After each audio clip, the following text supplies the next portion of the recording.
Реально фотка из 11 класса. Моя любимая съемка вот так выглядит. Только ты, самокат и все. Потому что это, база. Это вообще база, да? Это база. Живот — это база. База.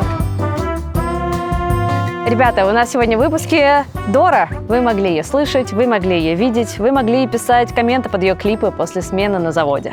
Сегодня мы с Дашей прогуляемся по ее любимым местам в городе и немного поснимаемся там. Да, и мы пройдемся вместе с Лунтиком, что тоже эксклюзив. Ставьте Лунтику лайки. Да. Что-то в мою, погнали.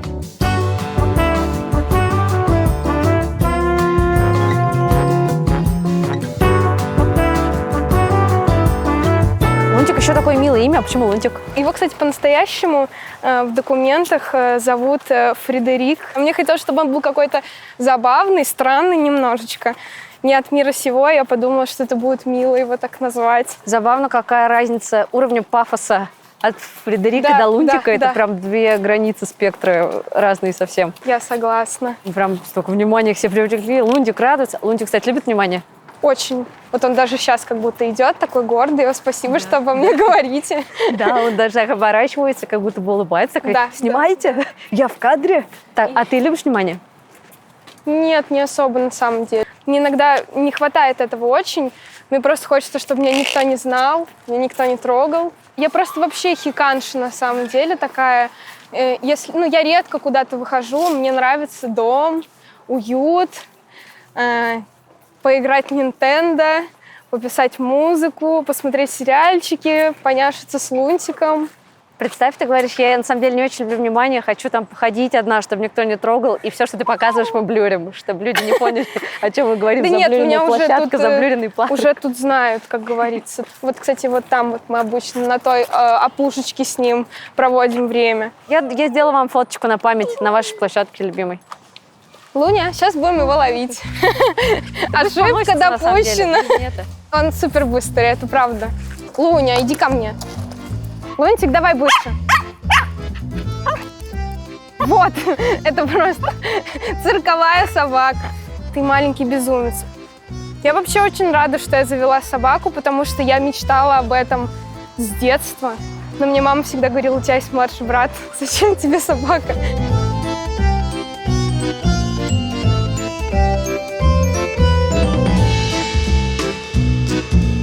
Вот такие фотки, хотелось бы сделать, чтобы они были милые, связанные с какими-то воспоминаниями. Потому что ты молодая девушка, я-то потихоньку старею. И я обратила внимание, что я забываю про какие-то вещи, если их не было на фотках. Знаешь, как такой, я помню это классное место, потому что ты помнишь фотку хот-дога, не знаю, конкретно оттуда. Да. А если не было фотки хот-дога, вероятно, что ты его вспомнишь через 10 лет, сильно меньше. И я про какие-то милые для меня штуки думаю, почему у меня нет фотки.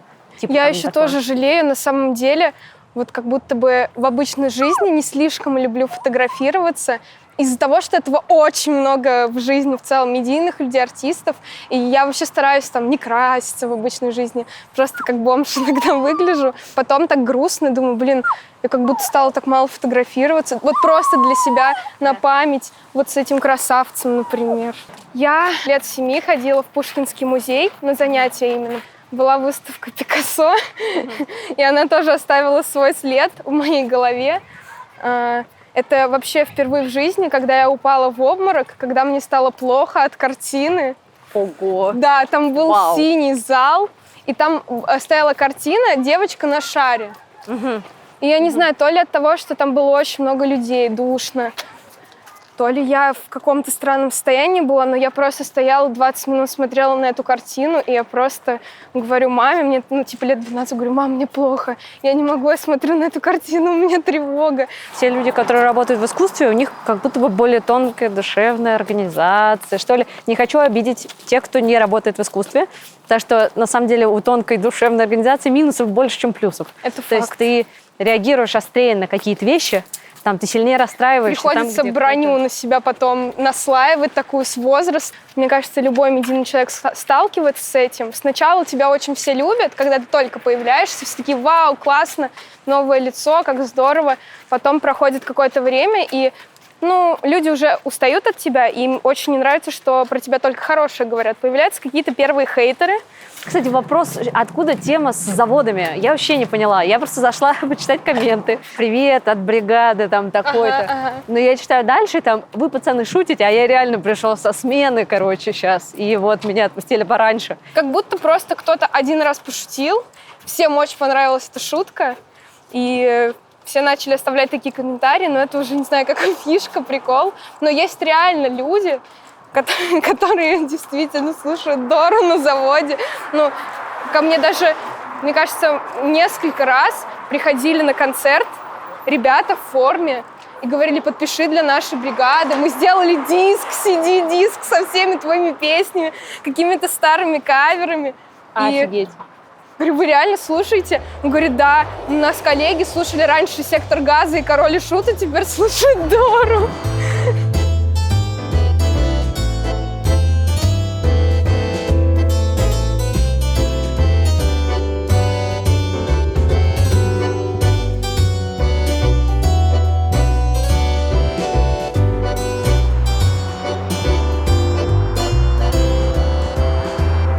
Знаешь, в чем прикол? Прикол в том, что когда-то давно в школе, когда я училась, мы с подружкой вот из Марина постоянно сюда ездили, и я помню, что она меня тут фотографировала. Реально? Тоже. У меня такой флешбэк жесткий сейчас произошел. Это база, короче, Да, сфоткаться да, около да. дороги. У меня тоже была похожая короче, это реально фотка из 11 класса. Ты драматичный, как бы романтичный, огни горят.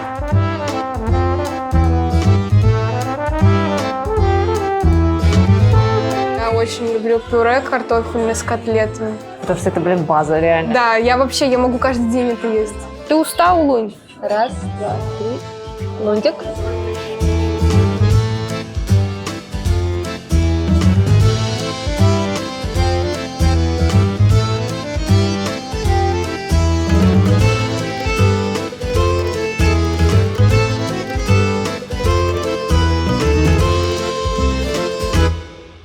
Здрасте, а можно мы, в принципе, готовы заказать? А у вас есть какой-нибудь холодный кофе? Да, для вас найдется. Класс, спасибо большое. Если вдруг, Какой именно? если вдруг нет, я иногда прошу как бы эспрессо и стакан льда. И у меня такой эспрессо найс. Класс. А тогда можно что-то типа ребенок эспрессо со льдом и американо. То есть не такой водянистый. И можно еще, пожалуйста, айс-латте на банановом молоке? Блин, если бы ты ко мне пришла в шоколадницу, когда я работала официанткой, попросила бы это, Возненавидел. я бы просто сошла с ума, я бы не поняла, что мне говорить бариста, что он приготовил. Честно, мне стыдно, в принципе, почти каждый раз. Но просто он показался заинтересованным. Ну, да, и да, как да. бы, если кто-то заинтересованный, я такая, а хотите, заморочимся вместе?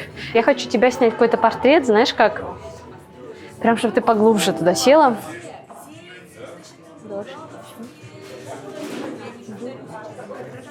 Как картошка вкусно пахнет. Я просто реально обожаю картошку.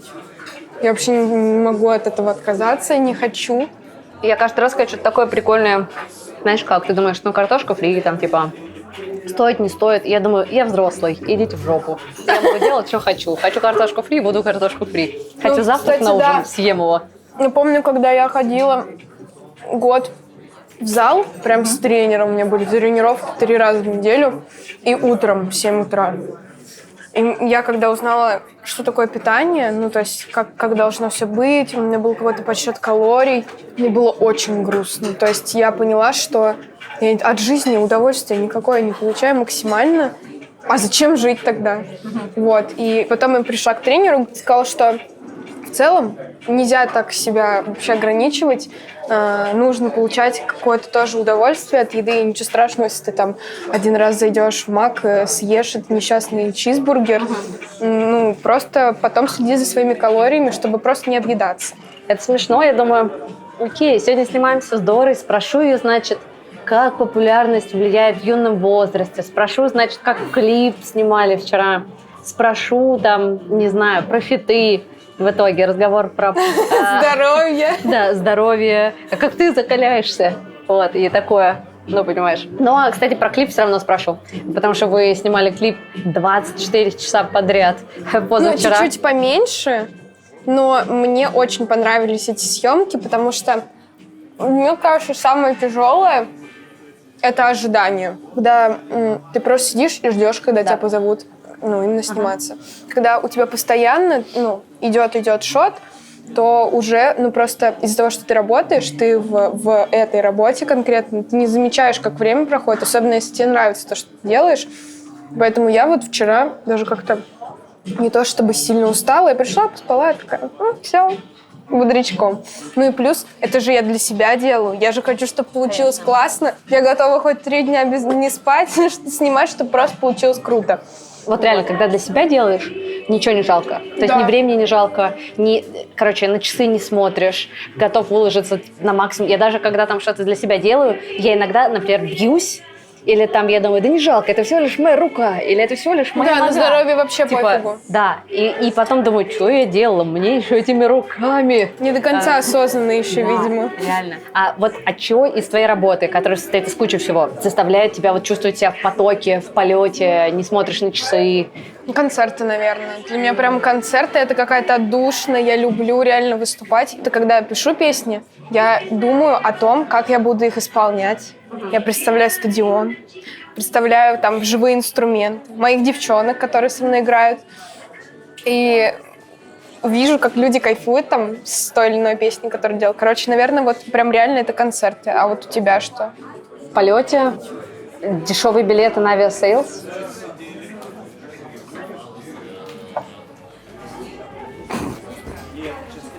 А ты пела перед зеркалом, когда под музычку Я это дома? сейчас делаю. Я к этому, кстати, прям пришла осознанно, чтобы у зеркала стоять и петь. Когда мы снимали клип на Loverboy в Париже, мне раньше очень не нравилось, как я на видео выгляжу. До сих пор не люблю многие какие-то свои старые клипы, просто из-за того, что я не знала, что это такое. Я не знала, как это работать в кадре, мимику какую-то свою развивать. И я уже к этому клипу такая думаю, поедем в Европу, там будут красивые локации, я должна быть классная, должна быть стильной, не кринжовой ни в коем случае. И я вот прям целую неделю включала этот трек, и вот прям руками там, что я делаю, лицом, какие-то подмигивания, еще что-то, чтобы просто я потом, когда включила, подумала, какая я хорошая, какая я красивая, как мне нравится, чтобы мне потом не стыдно, это пересматривать было. Потому что вот, например, клип «Дора Дура» вообще, я его не люблю. Ну, слушай, а мне кажется, есть проклятие стрельнувшего трека. То есть, когда... Я понимаю, почему его люди любят, и понимаю, почему он должен был быть таким, потому что в этом есть что-то живое, в этом есть искренность того, что я была неопытная, юная, но... Опять же, мне кажется, это круто, когда вот видно какой-то рост артиста, что он сначала был таким малышом, потом он вырастает в кого-то просто нереального, и ты потом смотришь его прогресс, и вот это круто.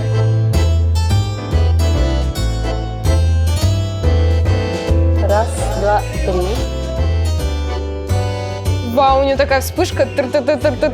Обычно она такая... Старается. Блин, что-то тут жестко хозяйничает такая. Пришла. Тетя Мотя. Даже еще сильнее может спрятаться один личик, чтобы был. Угу, так. Да. А может быть, ты даже как-то положишь голову сюда и... во, класс, супер. Спустя полчаса. А можешь встать на носочках? Давай, ага. И сейчас Лунтик, если сюда еще посмотрит. Да, yes. Всё? Слушай, топ, да, это очень красиво. Смотри, ты... Кто мог Вау! подумать? Да, ты просто прям в этой крошечной, малюсенькой штуке вместе с ним. Вообще очень прикольно. Так, ну все. Теперь дальше вопрос. Что мы делаем? Позоримся ли мы с самокатом? Конечно! Мне кажется, тебе нужно с каждым гостем пробовать то, чего ты не делала. Даже не знаю, что мне страшнее сейчас стоять, самокат или парашют, но... Очевидно.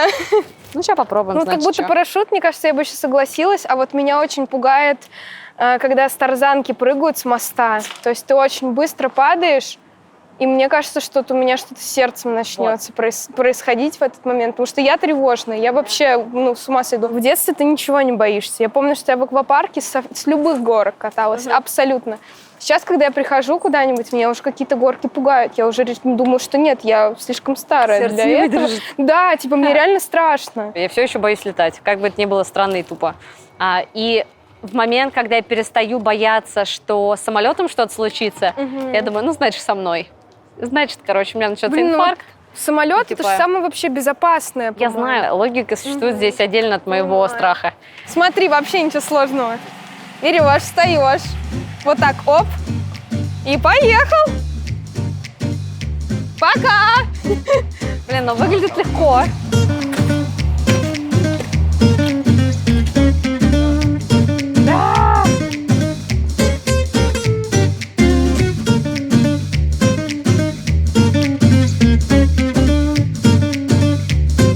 Когда тебя бомбанула прям жесткая популярность? Типа какой-нибудь 19-й год? А у меня как будто волнами это было. Первый сингл, который бомбанул, это вот прям «Дора-дура». Потом «Волна втюрилась», потом «Волна Сен-Лоран» с платиной и вот «Волна Барби Сайза». Вот с каждым таким синглом, который стреляет, у меня приходит по ощущениям новая какая-то аудитория. Она отличается? Ну вот после, например, волны какого-то рэп, такого R&B заигрывания моего, стали приходить вот какие-то модные подростки, которые слушают рэп. Вот, и остались те же рокеры, которые меня слушали там с первых моих альбомов. И это прикольно. Меня это прям радует, что столько разных людей слушают мою музыку, это их как-то объединяет, это прям вдохновляет, потому что я считаю, что это достаточно тяжело вокруг себя создать именно такую атмосферу разных очень людей.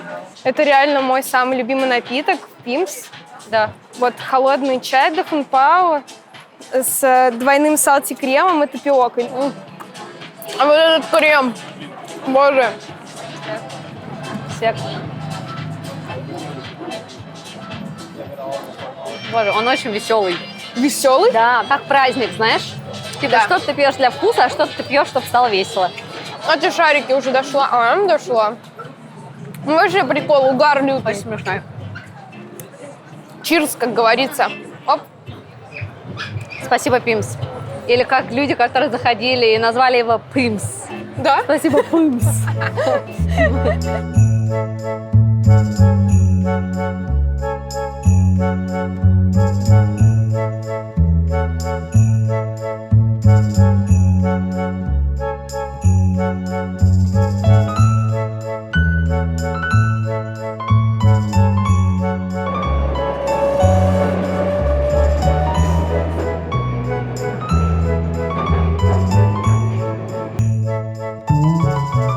Мы в дорожке.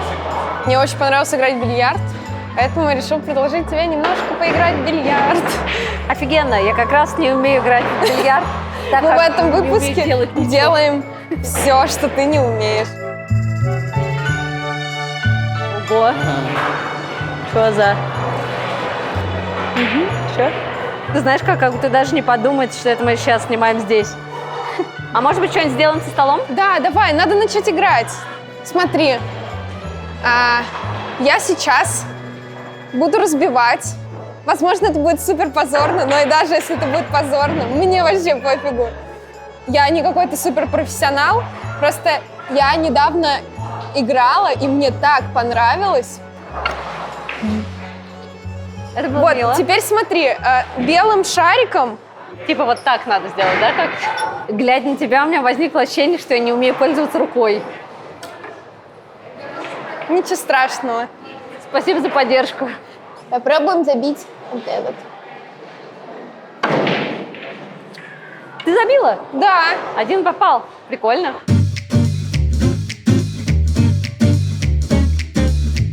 Шанс забить, вот прям идеальный. Слушай, для меня это ничего не значит. Не что это потеряй хороший его. шанс забить. Тут прям траектория лютая. Стойте. Да, я думала, этого не случится Ты никогда. кидаешь еще раз. У нас есть повтор? Есть повтор этого кадра, как у меня удается забить? Так, вот так, да, еще сделать? Да.